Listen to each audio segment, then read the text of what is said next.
Chika Minute! Muling napatunayan ang star power at malakas na hatak ni Bel Mariano sa kanyang mga tagahanga na mag-trending siya sa social media sa magkahiwalay na araw.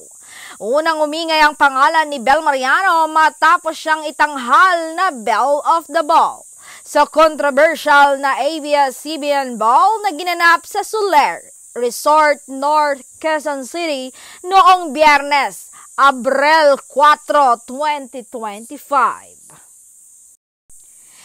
Nagtrending uli siya sa social media ang pangalan ni Belle noong Abril 7, Lunes dahil sa official announcement ng Bello Medical Group na Bello Baby na siya kasama ang kapwa Gen Z stars na sina Andre Brillantes at Francine Diaz. Ang pagkakaroon ng classic beauty ang isa sa mga dahilan kaya pinili ni Dr. Vicky Bello si Belle maging celebrity ambassador.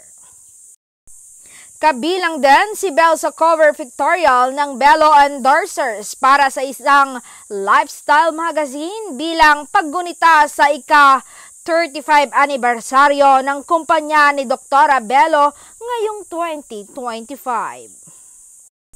Sina Piolo Pascual, Iza Calzado, Kim Chu, Donnie Pangilinan, Ivana Alawi, Raymond Gutierrez, Darren Espanto, Chief Filomeno, Francine, Andrea at ang mga mag-asawang sina Vicky Bello and Hayden Co. Jr. ang mga kasama ni Belle sa controversial na anniversary pictorial ng Bello Medical Group.